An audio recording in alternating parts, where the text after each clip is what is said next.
पूर्णागिरि मंदिर आप मुझे कैसे देंगे? छठे दिन का भागवत का श्रवण का आनंद सभी लोग लें। आप मुझे नहीं दे सकते और आप ऐसा बोल करके यहाँ से चले जाए। तो राजा हरिश्चंद्र ने कहा, हे ब्राह्मण, हे देवता, ब्राह्मण देवता, हे विश्वामित्र जी, हे मुनि, हमारे पास यद्यपि कुछ नहीं है, मेरे पास कुछ नहीं है, लेकिन मेरी पत्नी और मेरे पुत्र का शरीर अभी स्वस्थ है। मैं उस शरीर को बेचकर आपको ऋण अवश्य चुका दूंगा। मैं पुत्र और अपनी स्त्री को बेच करके भी आपका ऋण चुका दूंगा। ऐसा कहा राजा हरिश्चंद्र ने। तो मैं इसलिए कहाँ जा रहा हूँ, काशी जा रहा हूँ, वहाँ किसी ग्राहक को ढूंढकर मैं स्वयं अपनी पत्नी पुत्र को बेच करके उनका दास बनाऊंगा, किसी का दास बनाऊंगा और मैं आपके ऋण को चुका दूंगा। तो ऐसा कहकर राजा हरिश्चंद्र जी अपनी पत्नी और पुत्र के साथ काशी में चले गए। काशी के जब गंगा तट पर आकर के उन्होंने देवता और पितरों आदि का तर्पण किया।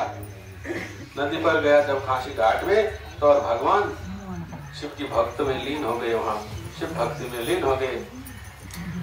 तो इधर जैसे एक महीना बीता, एक महीना बीते, विश्वामित्र जी फिर पुनः आ गए और उन्हें आकर के कहा, राजा अपने वचन को स्मरण करो। क्या कहा था आपने, बताओ, स्मरण करो अपने हृदय में।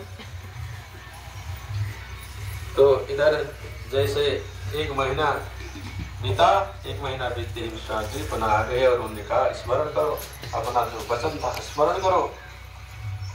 तब पूर्णम समासो भद्रम दीयताम मम दक्षिणा पूर्वम तस्य निमित्तम हे सर्वतेष्वचो यदि। विश्वामित्र जी कहते हैं, राजन आपका एक महीना क्या हो गया, पूर्ण हो गया। मैं इसलिए आज ही आपको जो दक्षिणा देनी होगी यह सुनकर राजा बोले, ब्राह्मण देवता, एक महीना पूर्ण होने में अभी दिन आधा भाग शेष है, तो आप चिंता ना करें, मैं बचे हुए जो आधे भाग में आपकी दक्षिणा आपको दे दूंगा। तो विश्वामित्र जी ने कहा, राजा यदि आज आपने हमें दक्षिणा नहीं दी तो मैं आपको क्या कर दूंगा, श्राप दे दूंगा। तो ऐसा कह विश्वामित्र जी वहां से चले गए। और राजा हरिश्चंद्र, सत्यवादी राजा हरिश्चंद्र विचार करने लगे, कैसे समय की प्रबल गति है, क्या करे। इतने में अश्वमेध यज्ञ किए और सब ब्राह्मण को इतना दान दे करके संतुष्ट किया। और समय के प्रभाव से मैं एक साधारण सी दक्षिणा, इतने मैंने अश्वमेध यज्ञ करे, ब्राह्मण को खुश करा, लेकिन आज इस समय के प्रभाव से मैं एक साधारण सी दक्षिणा भी एक ऋषि को नहीं दे पा रहा हूँ। ऐसी स्थिति कहाँ से आई।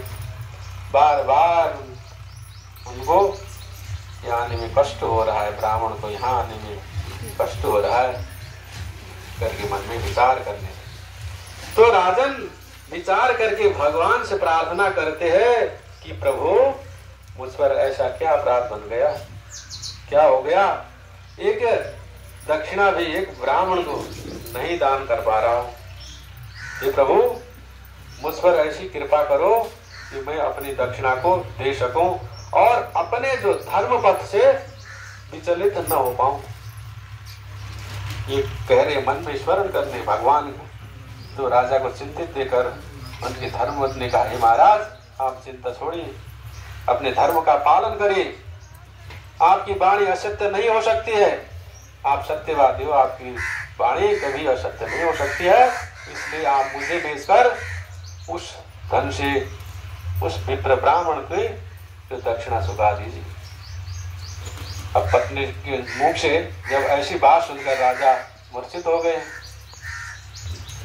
और जब भी चेतना में लौटे, चेतना आई और तो दुख से विलाप करने लगे। फिर राजा कहने लगे, हा हा त्वया कथम योग्यम वक्तुमेतच्छुचिस्मिते दुर्वाच्यम वेदवचनम कथम वद शिवामिनी। पिता होते हैं तो आप इन ब्राह्मणों से ही क्यों न मांग लेते।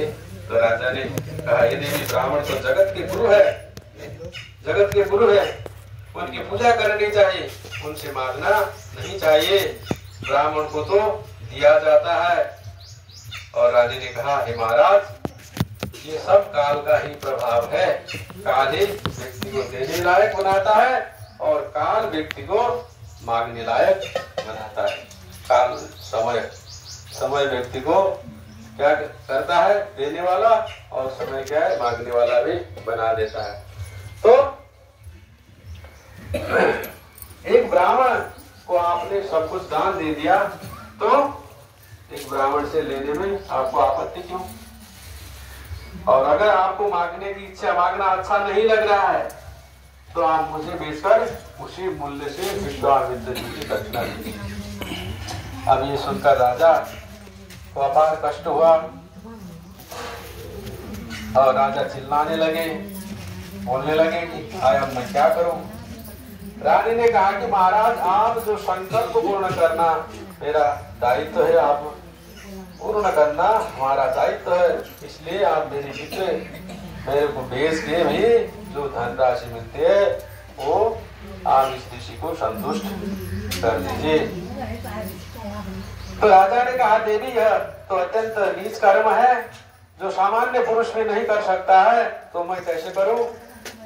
किंतु रानी ने बार बार अनुरोध करने पर राजा ने स्वीकार कर लिया और शहर के बड़े रास्ते पर खड़े होकर और सुपात करते हुए, रोते हुए, गले से चिल्लाते हुए इस दासी को विक्रय में ले लिया और जो भी इसे लेना चाहे उचित मूल्य देकर ले सकते हैं, उचित मूल्य देकर ले सकते करके राजा के वचन को सुनकर कि विश्वामित्र जी वृद्ध ब्राह्मण का भेष बनाकर फिर अचानक सामने आ गए। वहीं विश्वामित्र जी उन्होंने दासी को खरीदने के लिए तैयार हो, मेरे पास तो बहुत सारा धन है, इस राशि के बदले मैं आपको कितना धन दूं?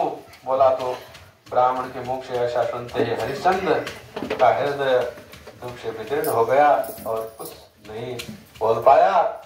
और तब ब्राह्मण ने अपने आप कह दिया कि मैं आपकी भार्या के लिए 10 करोड़ स्वर्ण मुद्राएं दे सकता हूँ। हरिश्चंद्र ने कुछ बोला नहीं और पाए ब्राह्मण ने 10 करोड़ स्वर्ण मुद्राएं दे करके रानी से कहा तुम अब तुरंत मेरे साथ चलो। और रानी पैसे पकड़कर उसे खींचना प्रारंभ जैसे किया कर दिया और जैसे ही रानी ब्राह्मण के साथ जाने लगी तो उनका बालक रोहित जोर जोर से क्या करने लगा, चिल्लाने लगा, रोने लगा। और पुत्र को रोते हुए देख करके रानी ने कहा ब्राह्मण देव यदि आप चाहे तो मेरे बालक को भी खरीद ली और मेरे बालक को भी मेरे साथ आने की अनुमति दे।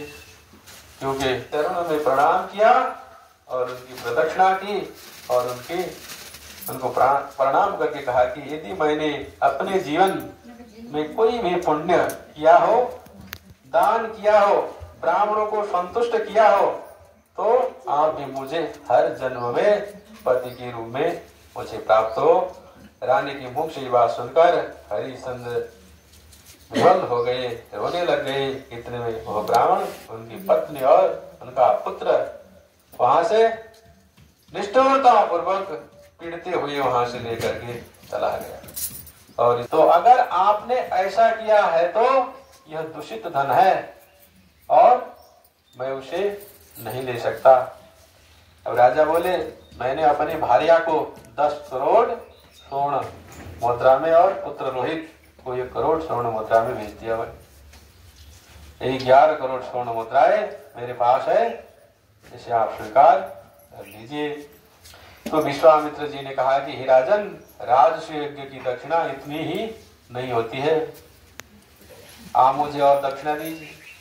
राजा ने कहा अभी अभी मैंने अपनी पत्नी और पुत्र को बेचा है और धन के लिए आप प्रतीक्षा कीजिए। विश्वामित्र जी ने कहा नहीं नहीं नहीं राजन, जो दिन का चौथा प्रहर होता है जो उसमें उपस्थित है, अभी यदि आज अभी भी मुझे दक्षिणा नहीं दी तो फिर बाद में मैं आपसे कुछ भी प्राप्त नहीं करूंगा। यह करके विश्वामित्र जी वहां से चले गए। और विश्वामित्र जी के जाने के पश्चात राजा बार बार विलाप करने रहे। और इतने में ही धर्मदेव वहां चांडाल के रूप धारण करके उपस्थित हो गए। चांडाल के शरीर से दुर्गंध आ रहे थे, उसके दांत बड़े भयानक थे, बड़ा निर्दयी था वो, और उसके हाथ में सबों की माला थी। और उसने राजा से कहा कि मुझे एक सेवक की आवश्यकता है, और क्या तुम मेरे सेवक बनोगे? तो इसके बदले में तुम्हें जितना मूल्य चाहिए उतना मैं दे दूंगा। राजा हरिश्चंद्र ने कहा, हे वीर, मैं ब्राह्मण या क्षत्रिय के हाथों की ही बिकना चाहता हूँ, क्योंकि उत्तम पुरुष के साथ उत्तम पुरुष का मध्यम पुरुष के साथ मध्यम और अधम के साथ अधम का धर्म रहता है। तो ऐसा विद्वानों ने कहा है।